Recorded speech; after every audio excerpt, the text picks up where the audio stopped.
इधर सिंध के जो आबादगार हैं उनकी अगर देखी जाए तो ज़रिए माश जो है उस पर काफ़ी आगे आने वाले वक्त में मुश्किलात पैदा हो रही हैं।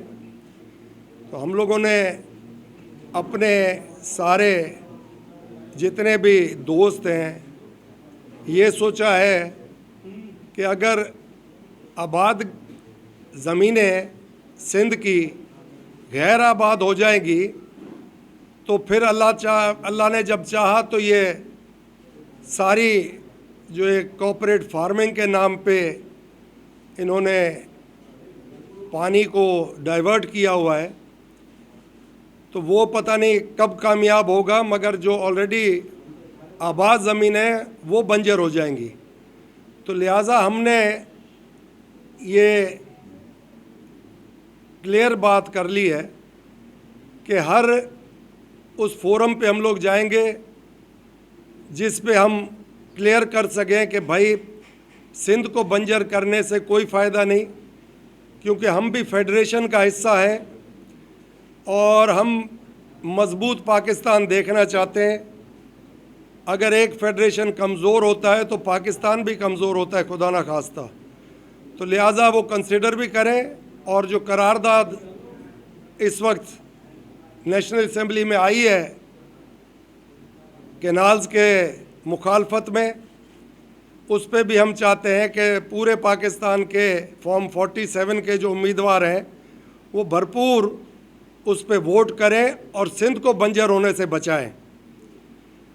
ये मुख्तसर मैं अगर आपको बताऊं तो वो बेहतर है, क्योंकि डिटेल में ये चीज़ें जब ये करारदाद का जो रिज़ल्ट आएगा उसके बाद फिर हम लोग मिलेंगे, तो तब तक इससे ज़्यादा हम इसको उठाना नहीं चाहते फ़िलहाल कि करारदाद का हम रिज़ल्ट देख लें कि कौन सिंध का मुहाफ़िज़ बनता है और कौन सिंध के मुस्तकबिल के साथ अपनी आवाज़ बुलंद करता है, और सिंध के गरीब आदमियों के साथ कौन साथ देता है, और इस सिंध को आबाद रखने के लिए किसकी बुलंद आवाज़ होती है हाउस के अंदर, वो भी हम देखना चाहते हैं।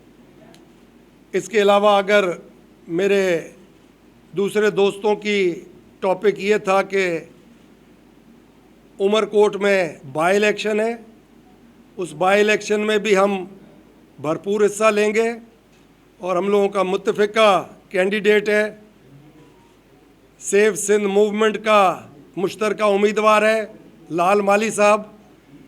उसके इलेक्शन की कैंपेन में हम लोग सब 15 तारीख को उमरकोट में होंगे, और जितने भी हमदर्द हैं उनको भी हम यही कहते हैं कि वो हर घर जाके हमारे उम्मीदवार को कामयाब कराने के लिए जद्दोजहद करें। मगर एक चीज़ आप लोग भी ज़रूर पूछोगे, सवाल करोगे कि इलेक्शन का रिज़ल्ट क्या आएगा, तो वो मैं ये समझता हूँ कि जिस को अपनी कुर्सी से हट जाना चाहिए था, मनसब से हट जाना चाहिए था, इलेक्शन के जो करते धरते हैं, तो वो जाते जाते कोई मेहरबानी ना कर जाए हाकिम वक्त की फॉर्म 47 के, तो वो सवाल आप करेंगे तो उसके मुताबिक कहेंगे। बाकी कोई ऐसी चीज़ जिससे आप खुश हों वो मेरे पास इस वक्त नहीं है। वो हो सकता है बाई इलेक्शन के रिज़ल्ट के बाद खुशी की कोई बात आ जाए। देखिए, इसका जवाब मुख्तसर मैं इसलिए आपको इस तरीके से दूंगा कि आप महसूस करें कि हम आप लोगों तक ये आवाज़ बुलंद कर रहे हैं कि हम बाइकआउट कर सकते हैं, क्योंकि सिस्टम जो है वो ज़्यादा मजबूत हो गया है। अब वो सिस्टम का हमने आपको बताया तो सही कि उस सिस्टम को हम किस तरीके से हराने निकले, और हमारी जद्दोजहद जारी है। अब बशर्ते ये सारा सिस्टम एक्टिवेट होते नज़र आए और आप में से कोई कैंडिडेट हो तो आप भी चीख पुकार ज़रूर करेंगे, मगर हमें उम्मीद है कि जो असल मालिक हैं उन तक हमारी आवाज़ ज़रूर जाएगी कि लेवल प्लेइंग फील्ड मिलनी चाहिए। अगर लेवल प्लेइंग फील्ड मिलती है तो इंशाल्लाह आपको रिजल्ट फॉर्म 47 पे मिलेगा अच्छा। या ऐसे ही मुलाकात की क्या उसमें मुलाकात?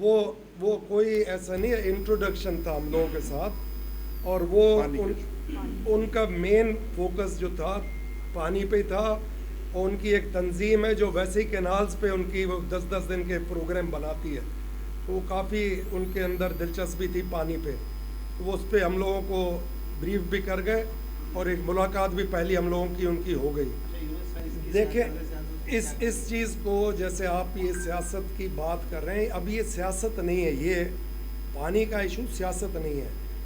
उनको चाहिए मनसब, हुकूक की जंग है, हुकूक की जंग है। उनको चाहिए सियासी मनसब, जिनके लिए वो जितना भाग सकते हैं भागते हैं और थकते नहीं हैं। मगर ये जायज़ बुनियादी हक जो है पानी, जो शहरों की भी और देहातों की भी ज़रूरत है, उनके लिए वो घर घर नहीं जा रहे, क्योंकि उनको इक़्तिदार चाहिए, मनसब चाहिए।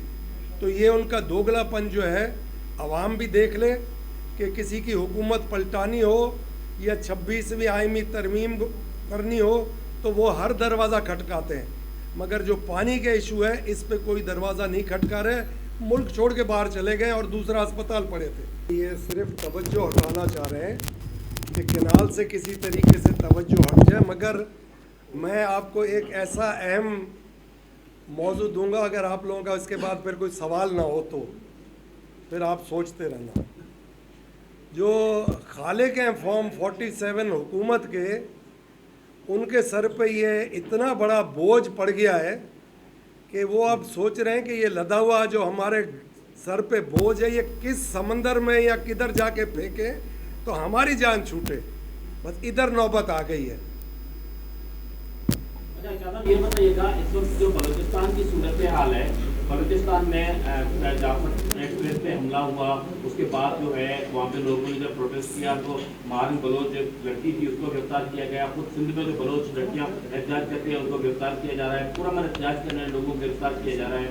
तो इस सारी सूरत को आप कैसे देखते हैं? दूसरा ये कि MQM ने जब लास्ट टाइम पे कहा था कि हम सिंध के इशूज पे इकट्ठे हैं, लेकिन MQM ने कहा, ये भी कहा है कि केनाल का जो मामला है वो सबसे मिल बैठ के बनानी चाहिए। मैं दोनों चीज़ों का जवाब एक ही देता हूँ आपको।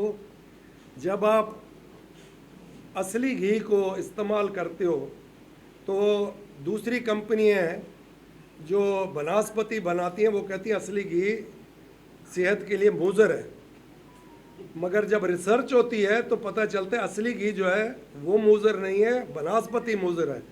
तो ये अब बलूचिस्तान में ये हो गया काम, असली सरदारों को साइड पे कर दिया, और वो सिंधी में कहते हैं हथ ठोकिया सरदार ठाए वरतों, उनके पीछे कुत्ती भी नहीं है, समझे? तो वो हाल ख़राब हो गया है। दूसरी चीज़, जब वो दोस्त जिनके उम्मीदवार 14 ने फॉर्म भरा और उनको 15 दे रहे हों, तो वो फिर उन्हीं के नीचे जो 15 दे रहे थे उनको सीटें, तो वो उन्हीं की ज़बान चलेंगे। तो इस पर ज़्यादा तवज्जो ना दें।